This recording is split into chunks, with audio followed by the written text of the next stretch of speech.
na apostila, hoje, a partir da página 11.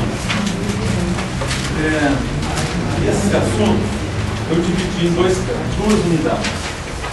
Hoje nós veremos a primeira. A segunda unidade maior ficará para as duas outras. O texto aqui é do livro A Vinda de Jesus.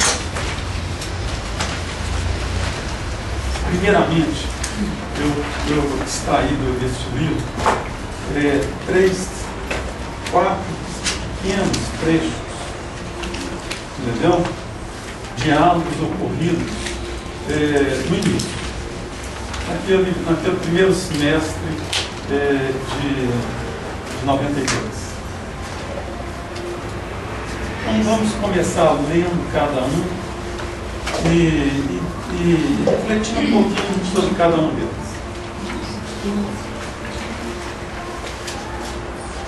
Jesus quer que você seja aquele que irá anunciar a sua vida.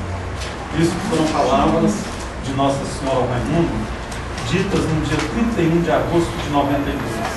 Está no livro A Vinda de Jesus. Isto aí só foi anunciado a partir de 92, de 2005. Por quê?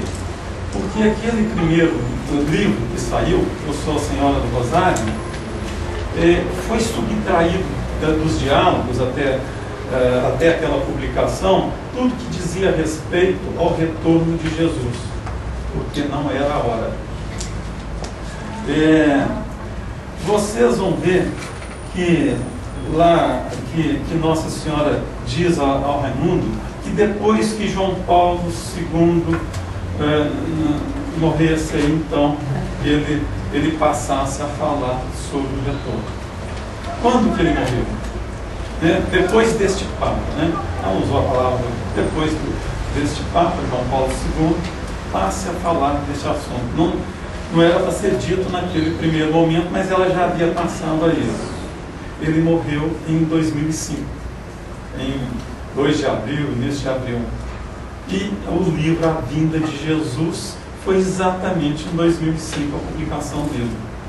Foi quando o livro chamado Da Capa Preta foi trazido a público. O Raimundo tinha o original correto, completo, em onde todos os diálogos, mesmo naqueles primeiros, naquela sequência dos nove primeiros, já se falava do retorno, mas não era ainda para ser colocado em público. Só depois daquele Papa de João Paulo II. Então, a coisa foi inspirada exatamente no momento, foi quando Raimundo trouxe o livro, foi quando foi elaborado a vinda de Jesus. Aí, o Raimundo começou a missão dele de anunciar. Bom, vamos à segunda frase. Segundo trecho. Quando meu filho retornar, baixar seu braço sobre a humanidade e fizer cumprir tudo o que foi dito, somente se salvarão os que estiverem limpos de coração. É o alerta que fez no dia 7 de abril. Aqui foi o nono diálogo daquela sequência dos 9 primeiros.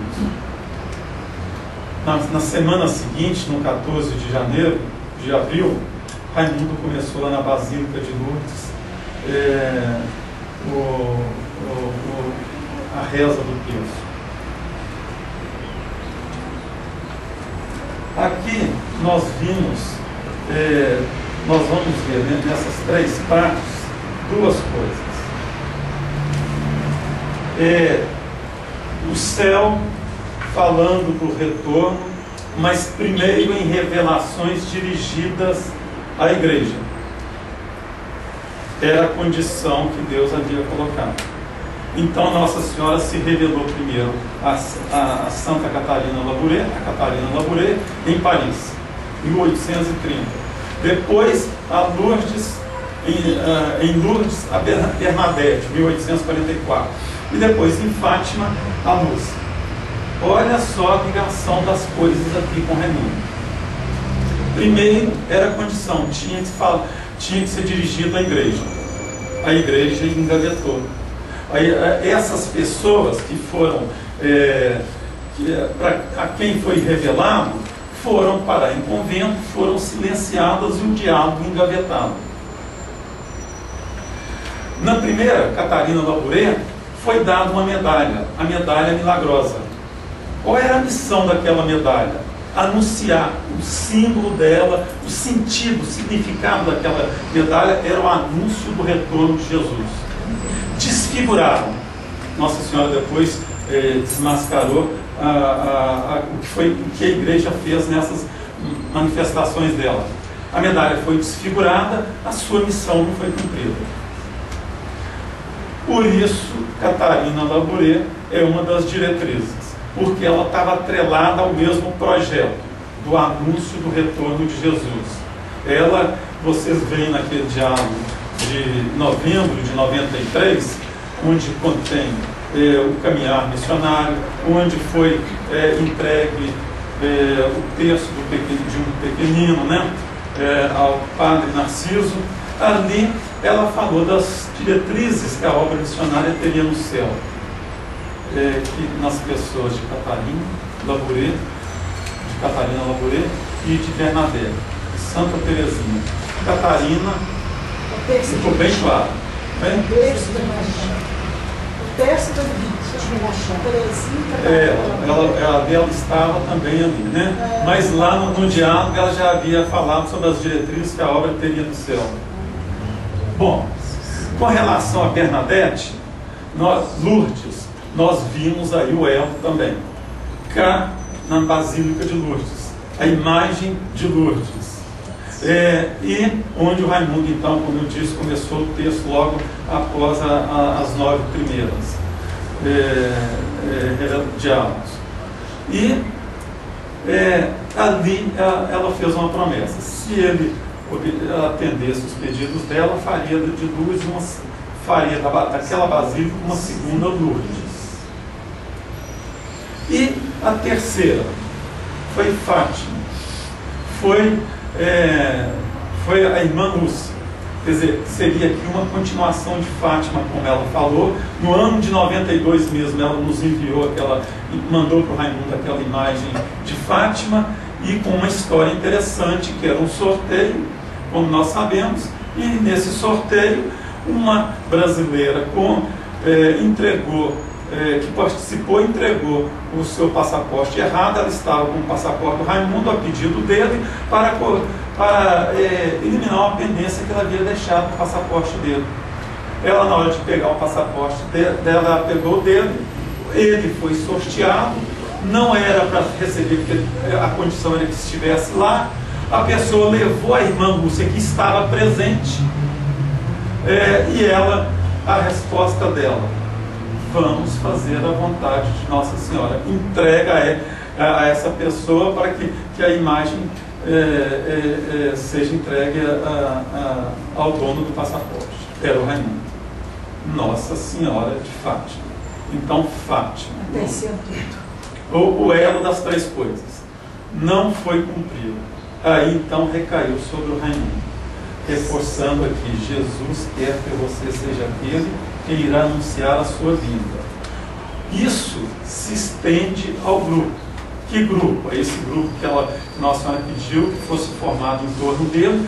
Pedido feito aqui em 92, nessas primeiras mensagens: forme em torno de você um grupo e dê a ele, com caráter missionário de minhas mensagens, e dê a ele o nome de Missionários do Coração Imaculado. Então isso aqui é só para entender essa missão do anúncio, que hoje é do leigo para o leigo, embora a igreja ainda esteja tendo a sua oportunidade, esteja sendo alertada e continuará até o final de 2015. Mas o céu não perde o tempo. Aqui já está em ação, começando com esse livro e depois prosseguiu com outros, como o último, a Incógnita, né, e outras publicações. o terceiro diálogo, o terceiro trecho ali, minhas palavras têm um único objetivo: alertar a igreja sobre a vinda de Jesus, promover uma evangelização eficaz para que a igreja da América Latina possa estar apta a enfrentar um novo milênio sem problemas de ordem espiritual. Isso foi dito no dia 30 de junho, já fora das 9 primeiras, quando ela falou do encontro de Santo Domingo, que o Dom Serafim estava sendo feito autoridade exatamente para falar disso.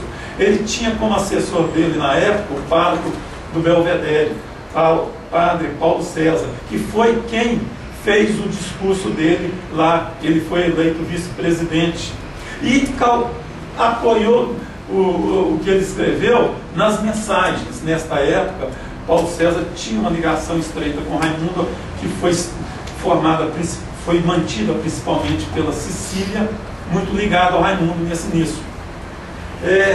E ele colocou palavras desses diálogos de Nossa Senhora, mas Dom Serafim não deu prosseguimento. Então, mais uma vez, a igreja faltou, mais uma vez não teve curso. O que poderia ter acontecido teria sido uma conversão em massa.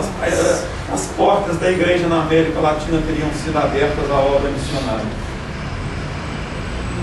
Bom, depois desse primeiro trecho, nós caímos aqui no quarto, ainda deste livro, que diz o seguinte, que é um trecho do final de Milênio 2, de 11 de fevereiro de 95.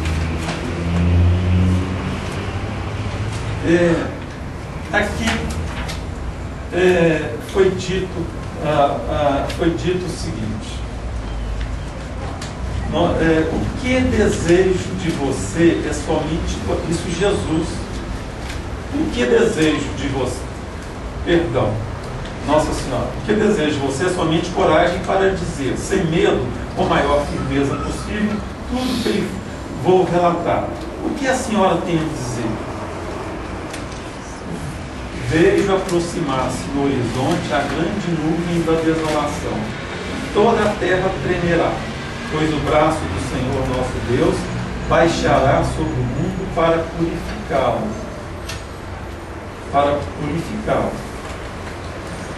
Quando acontecerá isso, Senhor?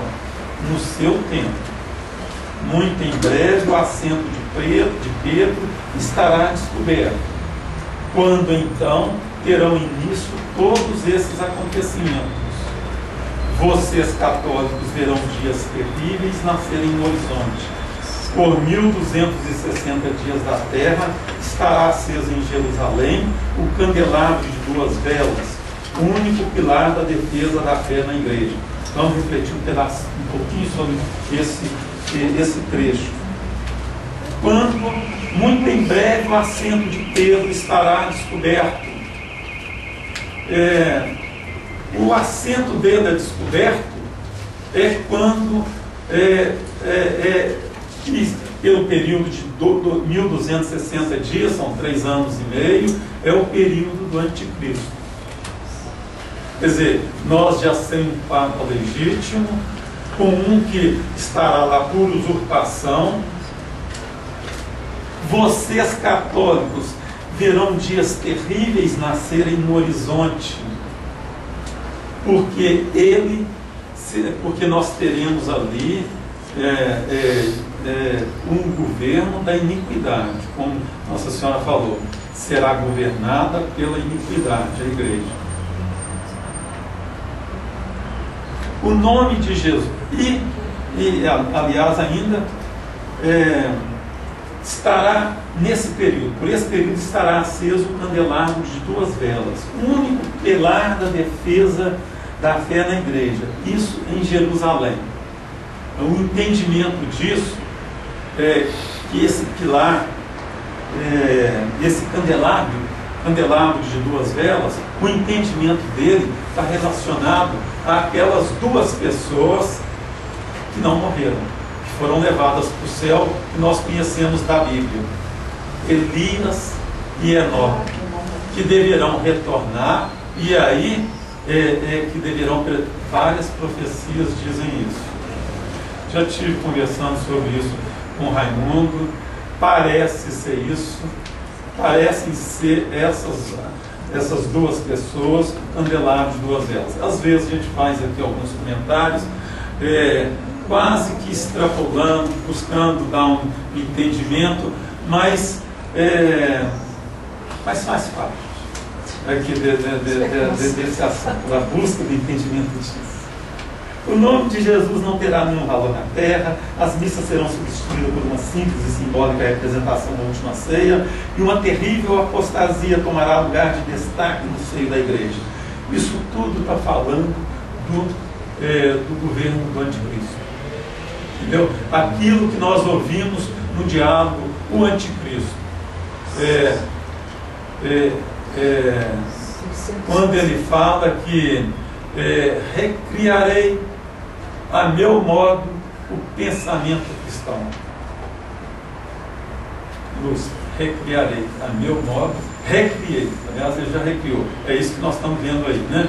Recriei a meu modo o pensamento cristão.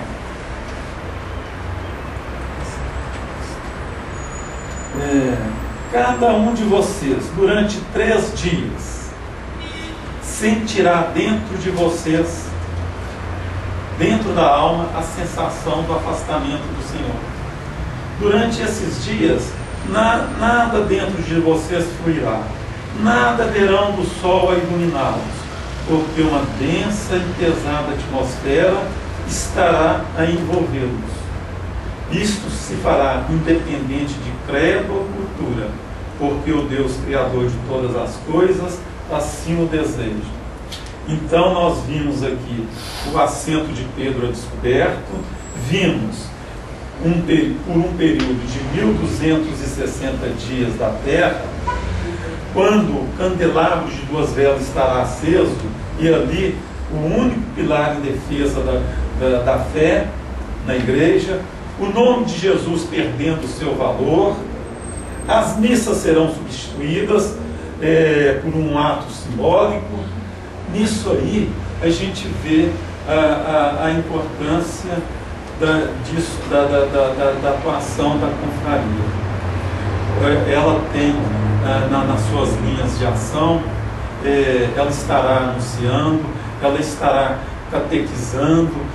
Nessa catequese ela estará ensinando, preparando, doutrinando e também instruindo as pessoas para repassarem, para anunciarem, né? Nesse momento difícil. E temos também a Eucaristia. A Eucaristia perderá o valor se a missa terá valor simbólico, se o ponto central dela é a Eucaristia, então a Eucaristia também estará desacreditada. Então nessa hora nós teremos aquela atuação através dos ministros eucarísticos que estarão sendo reunidos, entendeu? E estarão atuando, procurando, defendendo a Eucaristia, levando-a como um alimento espiritual para que as pessoas resistam a essa dura prova que todos nós passaremos. Por aí a gente vai entendendo o sentido dessa caminhada nossa, dessa condução que o céu dá à obra missionária. Depois vem essa questão dita aqui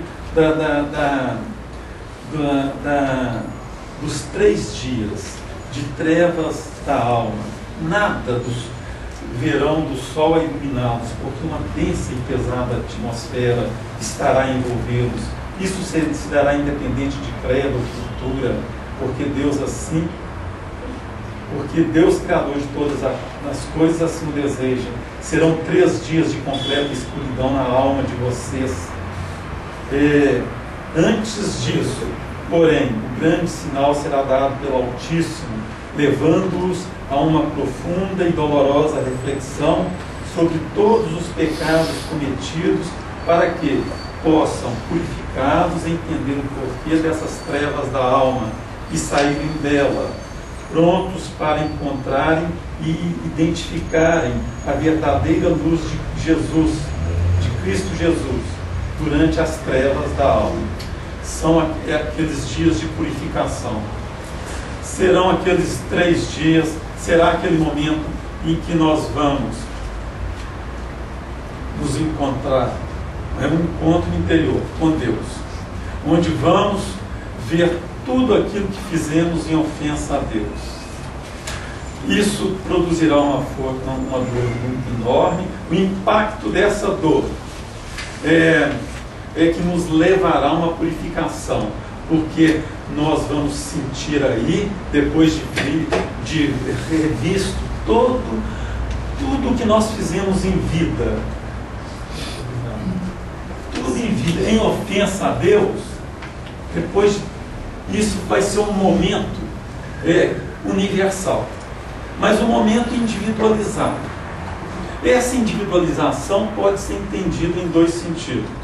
Poderão ter pessoas, isso poderá acontecer com pessoas em momentos diferentes, mas terá um momento universal, onde todos verão tudo que sentiram, tudo que fizerem ofensa a Deus, a consequência disso, o afastamento de Deus, a dor disso é que nos levará a uma profunda reflexão para sairmos dela purificados.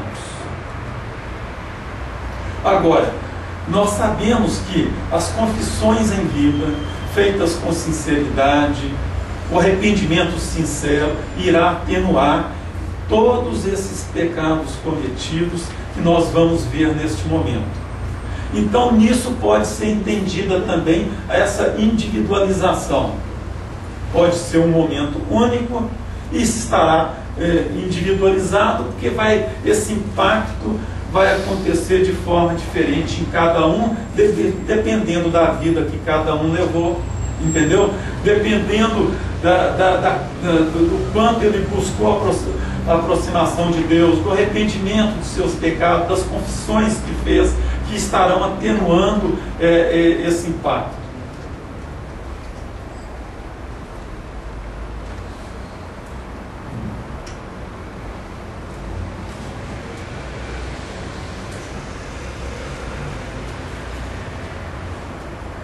Entretanto, peço que não temam, porque estarei a guiá-los, pois este continente está sob minha proteção materna. Isso deve ser entendido, então, como uma graça. Nós não podemos tomar isso com desespero, com temor, entendeu? Ao contrário, porque isto é que vai levar a humanidade a uma transformação, e através dessa transformação da humanidade, a transformação do mundo, diferente do dilúvio que mudou o mundo para mudar o homem. Então, se é uma coisa que vai transformar a humanidade, que levará a uma transformação do mundo, nós devemos receber como uma graça e devemos estar esperançosos com relação a isso. Porque no estado em que está o mundo, entendeu? Onde o pensamento cristão foi recriado por Satanás, por Lúcifer, dominado por ele, sinalizando o caos, que esperança poderíamos ter se prosseguíssemos nesse caminho? Então a intervenção divina virá para recolocar a humanidade no caminho certo. Então, por isso nós devemos receber isso com esperança, como uma graça, até porque nós temos que estar preparados, conscientes e preparados disso, porque Nossa Senhora vai precisar do nosso trabalho, como vimos naquele diálogo, a cascata de purpurina. Que é sempre bom lembrar, porque ele dá uma ideia muito clara desses momentos que precederão o retorno de Jesus. A terra em convulsão e a humanidade em pânico. E nós atuando, colocando a mão sobre a cabeça das pessoas, e aquela cachoeira caindo, uma cachoeira, na verdade, representando as graças do céu. E nós passando para as pessoas a confiança, a tranquilidade, a esperança, e as pessoas saíam dali com o olhar fixo na luz de Deus, quer dizer, essa confiança nele. Nós temos que estar preparados exatamente para nessa hora estarmos em condições de atuarem desta forma, de atuarmos desta forma. Então, por isso ela pede aqui, estejam preparados, porque esse dia individualizado a cada um de vocês, só Deus o sabe. 1/4 do seu planeta sentirá a força do Senhor. Depois, 1/4 do seu planeta sentirá a força do Senhor. Nós vimos em outros diálogos, dizendo que nações desaparecerão, muitos perecerão, entendeu? Mas o mundo então vai ser 1/4 sentirá a força. 1/4 nós vamos ver uma superfície, nós vamos ver a Terra transformada. Nós vimos naqueles pequenos trechos daquele livro, uma incógnita, dizendo do impacto daquela massa, daquele corpo celeste. Aquilo produzirá a mudança na superfície da Terra, na configuração da Terra. Muitos morrerão. Então, esse 1/4 sentirá a força tem um sentido daqueles que perecerão, da mudança da configuração da superfície da Terra, tem um sentido amplo, entendeu? Aqueles que perecerão.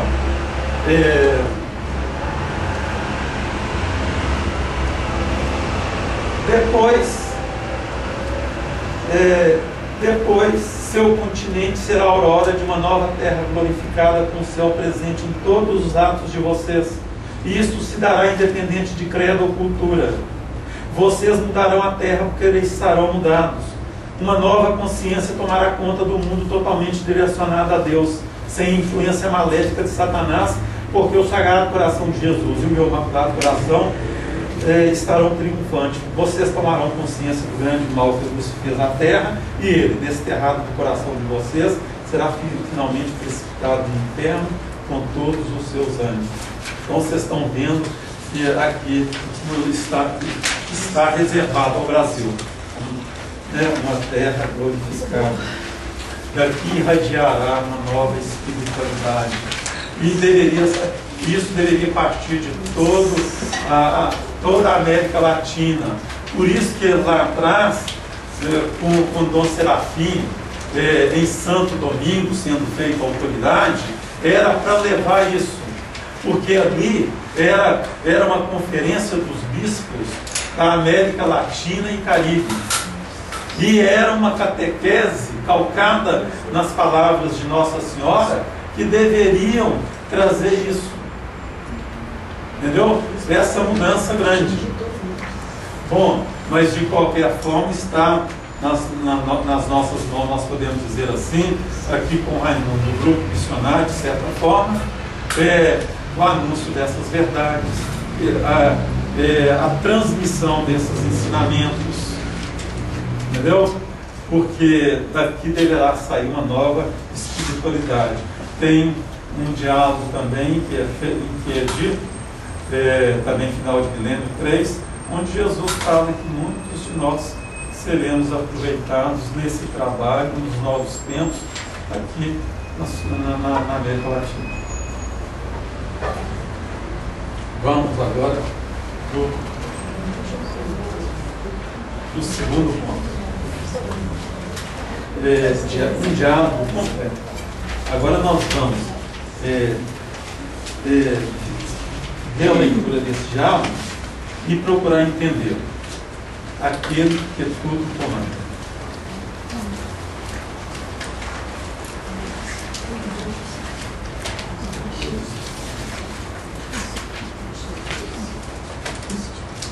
Nós temos visto muito essa expressão, aquele que tudo comanda, dando a ideia da autoridade, da legitimidade de autoridade, de uma autoridade que é exercida em todo o universo, daquele que é a soberania absoluta do universo, daquele que tudo criou. E às vezes a gente chega a pensar que isso esteja relacionado só a Deus Pai. Não é. Vocês vão ver nesse próprio diálogo que Deus Filho também. Vocês vão ver depois, noutros diálogos, a criação de tudo sendo feita pelo Pai e pelo Filho, e o Espírito Santo ali presente, né? Ele procede do Pai e do Filho. Então vamos lá. Esse diálogo é um diálogo mais recente, de 2005. Está também no livro A Vinda de Jesus. Recebi há poucos dias, isso o Raimundo relatando, 2 envelopes de uma pessoa do sul do Brasil que me deixou confuso e um pouco surpreso. Como pode alguém aparentemente espiritualizado, que parece ter os pés no chão, colocar em 2 pequenas correspondências tanta coisa envolvendo diversos assuntos, alguns sem pé nem cabeça, outros transparecendo claramente problemas psicológicos, todo com uma forte tendência de dar somente notícias desastrosas para a humanidade? Como se Deus quisesse por todos os meios se vingar de nossas faltas e pecados cometidos contra a doutrina de Jesus e sua igreja. E sua igreja? É Jesus, Raimundo, né, colocando essa interrogação. O assunto abrangia violência, política, maçonaria, candomblé. Evidência.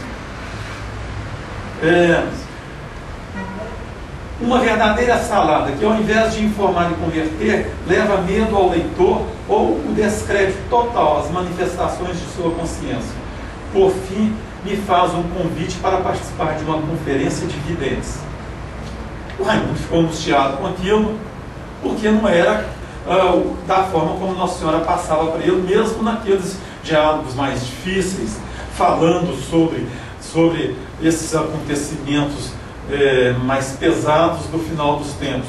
Nossa Senhora sempre falou de uma maneira diferente, embora firme, embora alertando, às vezes com tom de uma orientação, mas sempre com serenidade.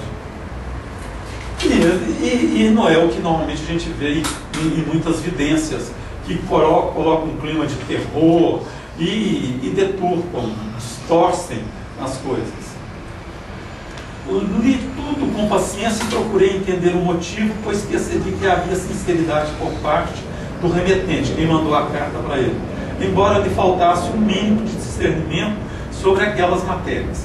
Os recortes descreviam o que lhes parecia óbvio. Com os nossos desmandos estamos acabando com o nosso planeta, e por isso Deus mandaria castigos para nos afligir. O mundo transformou-se numa imensa Sodoma, e não restaria outra alternativa a Deus senão mandar terremotos, maremotos, com ondas gigantescas, geleiras derretendo, o nível do mar alterando, furacões arrasando cidades, enchentes em alguns lugares, secas noutros, pragas, terrorismo e violência em escala mundial, corrupção desmedida e até acusações ao Papa Bento XVI. Tudo isso acontecendo no mundo ao mesmo tempo. E o veredicto era: erramos, pecamos contra a doutrina de Jesus e por isso estamos condenados à destruição. É o que sinalizaria mesmo os acontecimentos, né? É o que Deus falou com Jesus. Jesus falou com Raimundo: a autodestruição, que nós já teríamos nos autodestruídos. Então, ele evitou esses fatos e depois, agora, intervém. A sensação era de que Jesus havia trocado a misericórdia pelo julgamento. Havia desistido de não julgar o mundo, passando de novo ao tacão de Deus Pai para dirigir a humanidade como no Velho Testamento. Era a sensação que aquela carta passava. Quer dizer, Deus estava vindo para julgar. E não é por aí. Por isso é que nós temos que entender que é uma graça. Exatamente diante desse caos, ele vem exatamente para restaurar. Então virá pela misericórdia. Então deve ser tomado como uma graça. Não virá para julgar. Agora, aqueles que não estiverem preparados, aqueles que não estiverem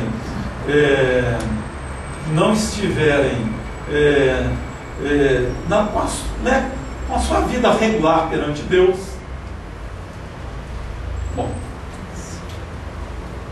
O documento me perturbou. Resolvi então entrar na Capela Magnífica com um envelope. Sentei, fechei os olhos e pedi: Senhor, bom Deus, me ajuda a compreender essas coisas para que eu possa passar aos outros com sinceridade e correção o que realmente está acontecendo.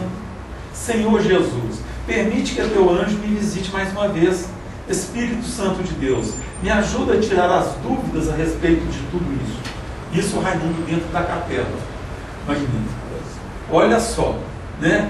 Essa confusão que a gente vê de tanta evidência, de tanta coisa confusa, falsas vidências, ou então coisas colhidas até de boa procedência, mas deturpadas, adulteradas.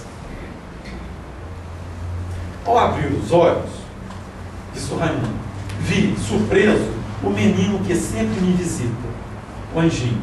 Estava sentado ao meu lado, olhando e sorrindo para mim. Nada dizia, apenas sorria e me olhava. Está vendo a serenidade que o céu procura passar? Para que a gente não encare a coisa com temor, com terror, com desespero.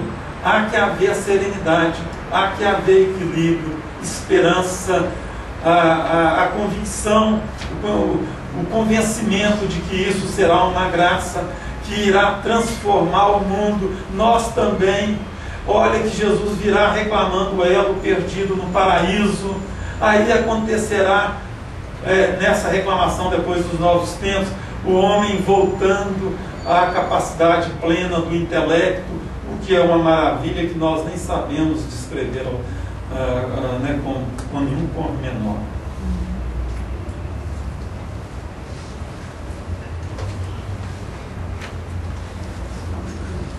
Aí Raimundo diz: ora, quem está aqui?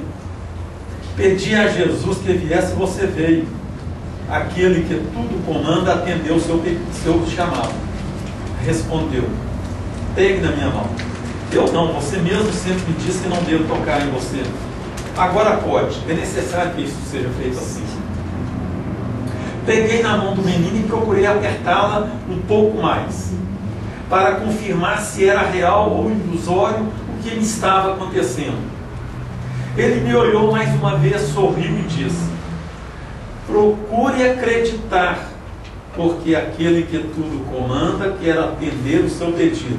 Olha só, nas mínimas coisas vão ensinamentos. Procure acreditar. Vamos acreditar em tudo que tem sido passado, tudo que está por acontecer, e na orientação que nós estamos recebendo para sabermos como agir. Quer dizer, é um segundo recado. E aqui acreditar que eu podia tocar nele, né? Chamou atenção também para esse lado. E caminhou em direção à porta da capela, quer dizer, saindo da capela. Ele estava dentro da capela, saindo ali para aquele pátio. Caminhou em direção à porta da capela. Eu o acompanhei segurando em sua mãozinha e perguntei: para onde está me levando? Não tenha medo. Você, olha só, o tempo todo inspirando a confiança. Não tenha medo. Confie em Deus. Vamos confiar, entendeu? Que o céu está nos conduzindo nesse processo todo, nessa situação toda, entendeu? Que é uma situação que nós, como nós vimos na cascata de purpurina, como é que estará a humanidade. Nós não deveremos estar assim, não poderemos. Você deseja alguns esclarecimentos, e a vontade daquele que tudo comanda atendeu. Ao chegar à porta da capela, vi que ao invés de dar para o pátio, ela dava acesso a um salão todo branco, pisos, paredes e teto.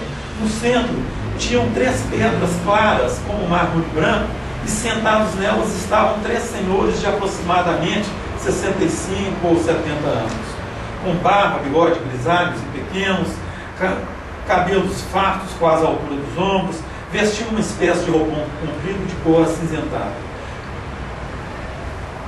O pano fazia cintura na altura dos quadris, mas não havia cinto nem cordão. Os 3 eram perfeitamente iguais. Eles me olhavam sem nada falar, parecendo me observar. Então o menino me disse: sempre 3, né? 3 meninos, agora os 3 rapazes, as 3 cores. sempre sugerindo a Trindade, né? Deus. Vamos, pergunte o que deseja esclarecer. Dizendo isso, parece ter se afastado, pois não o vi mais. Os senhores me observavam, esperando que eu falasse. Criei coragem e perguntei: quem são vocês?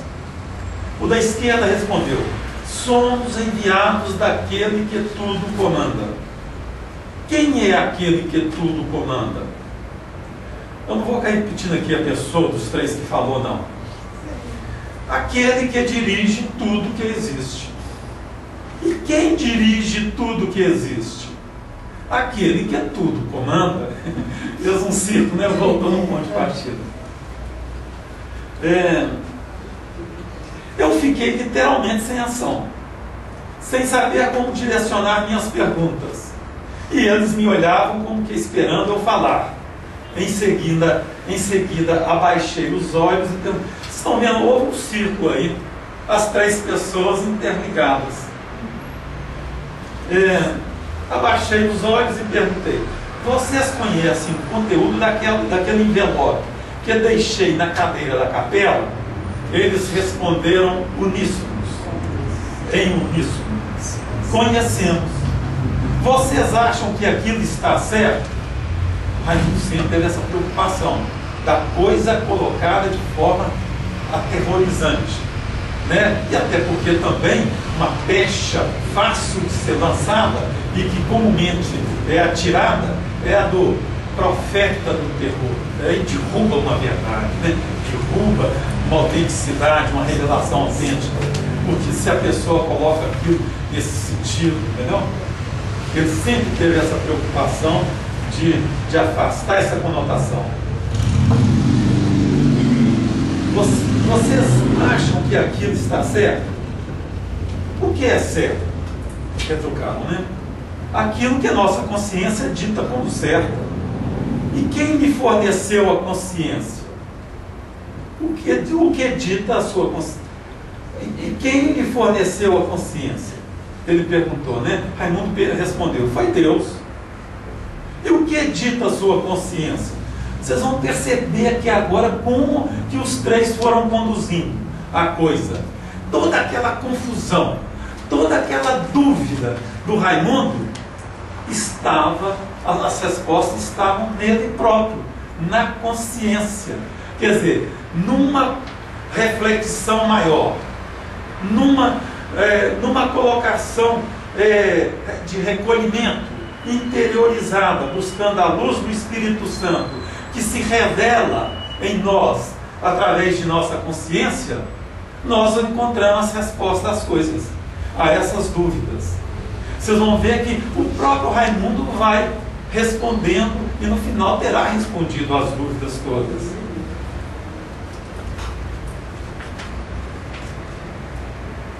O que dita a sua consciência? É para isto que pedi ajuda. Como não sabe? Se você mesmo disse que quem fornece a consciência é Deus, como Deus pode lhe fornecer uma coisa que não sabe? Eu fiquei desconcertado, sem saber como continuar, mas ainda assim falei: olha, acho que está havendo uma confusão geral. Estamos acabando com o mundo e queremos colocar a culpa em Deus. Olha só, situando a coisa, o contexto em que nós estamos, o tempo que estamos vivendo, como está o mundo. Isso é bom porque vai aclarando a nossa visão, uma visão má, uma visão do todo, entendeu? No qual nós estamos inseridos, para que a gente possa se posicionar com segurança, com confiança em Deus, para que a gente possa atuar como um bom instrumento nas mãos de Nossa Senhora, como ela mostrou naquele diálogo, a cascata de purpurina, que nós vamos ser requisitados para isso. Você consegue, aí ele respondeu para mim: você consegue culpar Deus por tudo que está acontecendo? Não. Se Deus criou tudo perfeito, e se tudo está dando errado, é por culpa nossa. Respondeu certo. O que mais quer saber? Perguntou Raimundo. Desejo saber se tudo o que está acontecendo no mundo é mandado por Deus devido a nossos desmandos com a natureza e se estamos sendo castigados por isso. Isso, inclusive, vocês, essa abordagem, essa colocação, vocês veem que confirma o que ouvimos aqui da Maria há pouco sobre o sofrimento. Não é Deus que manda. Decorre dos nossos pecados, da nossa imperfeição, da perda do paraíso, né? Desde lá a herança de Adão. Não é Deus que manda. Aí ele vira para ele e responde com outra pergunta. O que diz sua consciência? Me diz que estamos fazendo tudo errado com aquilo que Deus criou como bom. E por isso a natureza está se voltando contra nós. E não Deus.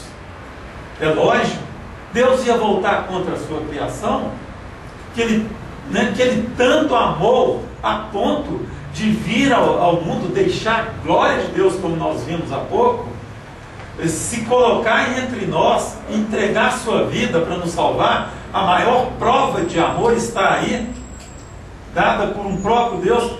Não, ele não desejou isso. Quer dizer que não é por Deus, né? É o que nós estamos fazendo que está provocando essa resposta, e não Deus. Falou muito bem. O que mais quer saber? Aí o Raimundo fala: desejo saber se Jesus está retornando e se isso tudo são avisos de seu retorno. O que é de sua consciência?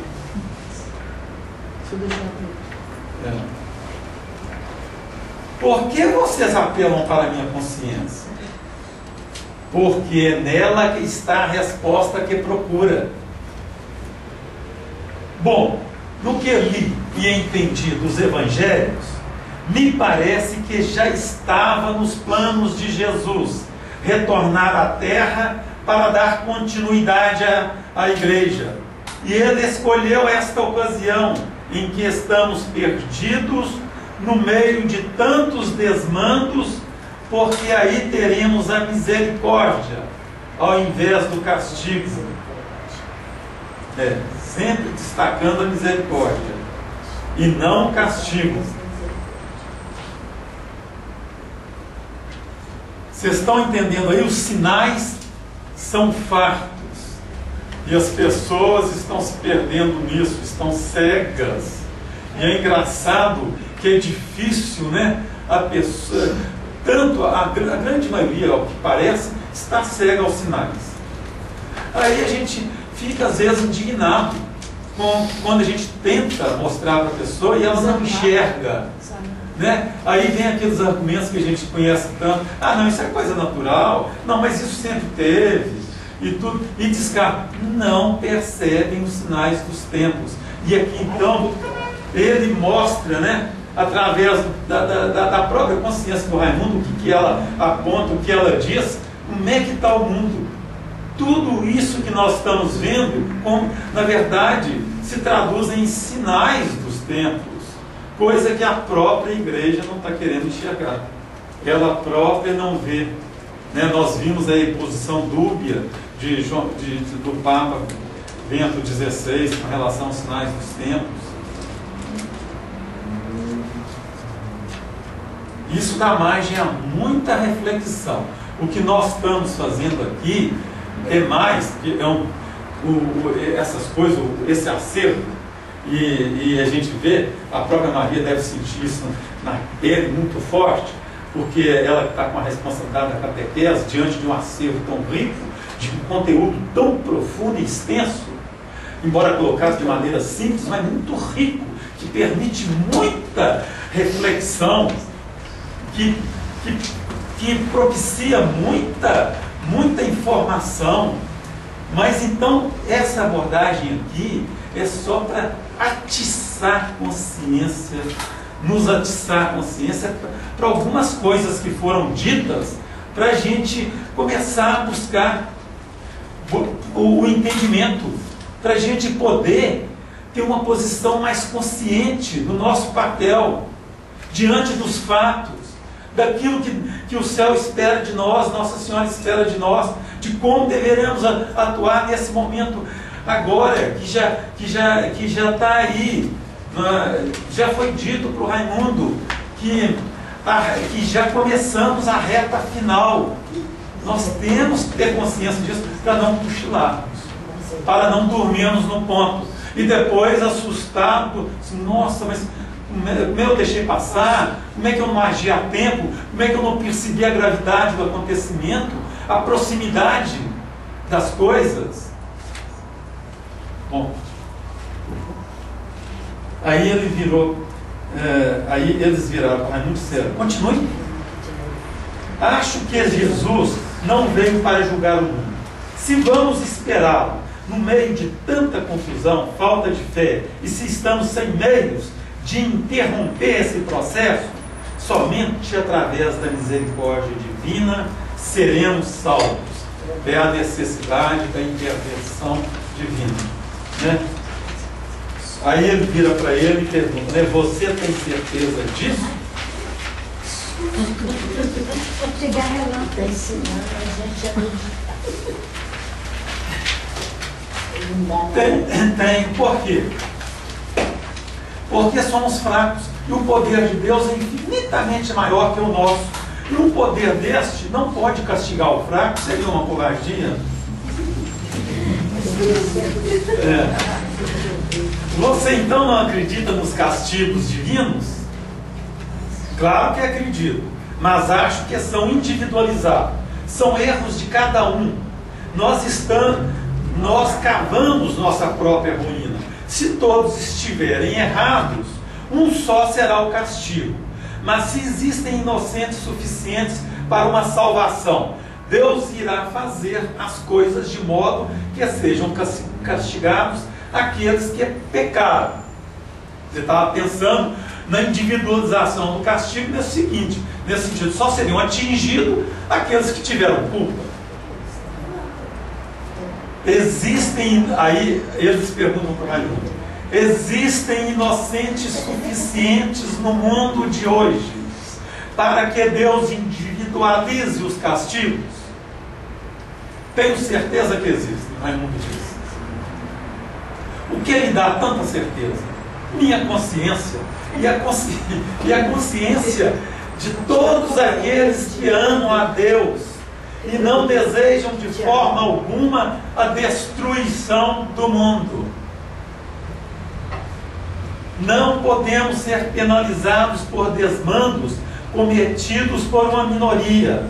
Tudo pode acontecer porque desafiaram a natureza criada por Deus, mas será esse mesmo Deus que irá tirar os justos desse processo. E nós vemos lá naquele evangelho, né, que ele fala assim, mas se tivesse tantos, não é? É mesmo. Não, mas se tiver mais tanto, Abraão, né? Pelo castigo que caiu lá sobre Sodoma e Gomorra. Mas se tivesse mais tanto, ele vai fazendo aquela pergunta, reduzindo o número, né? Então, aqui é algo semelhante. Aí ele vira para o Raimundo e diz assim: então acredita que Jesus retornará à terra para a salvação dos justos?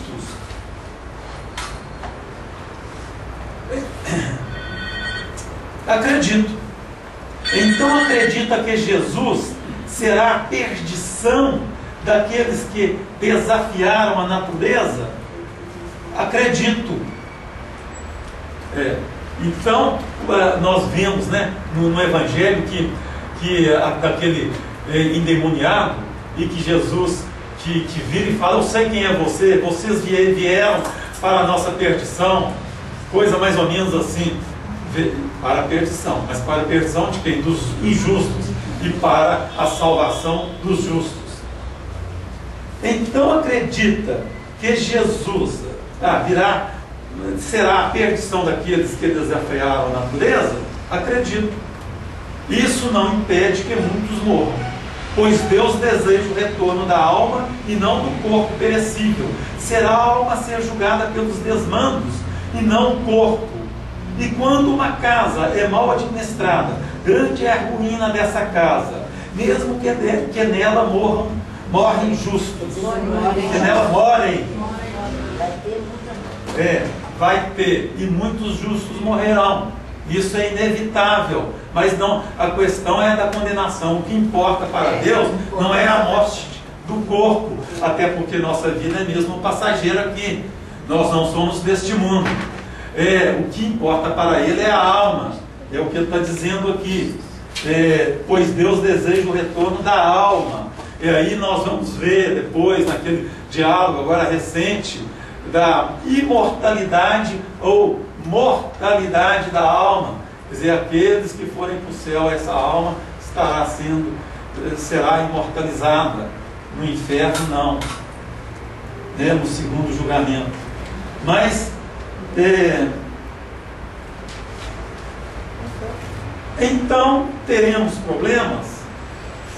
Os alicerces da casa criada por aquele que tudo comanda foram abalados.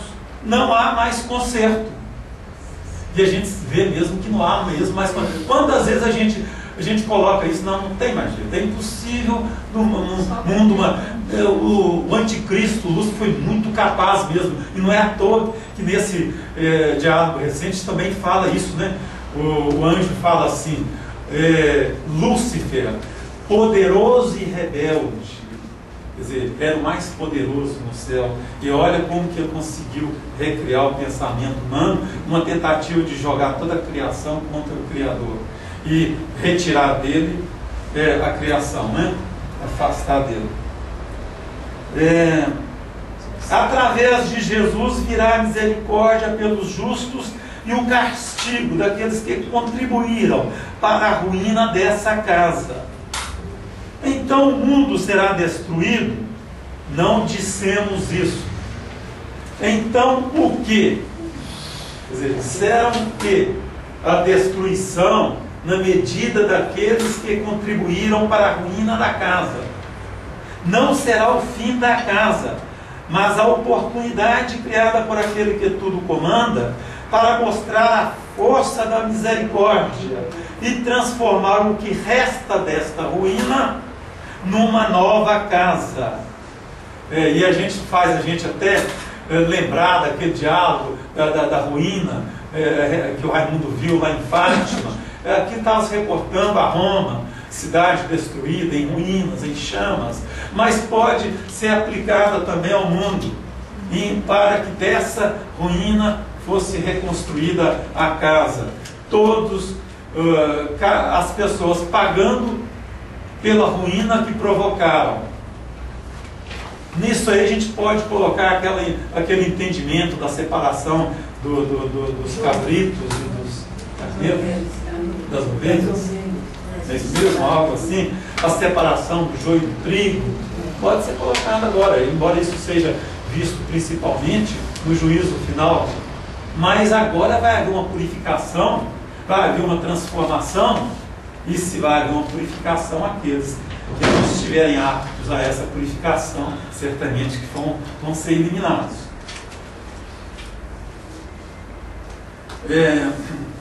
Entendi que teremos problemas materiais e que nossas culpas serão julgadas por Deus na medida de nossas possibilidades, responsabilidades com o mundo.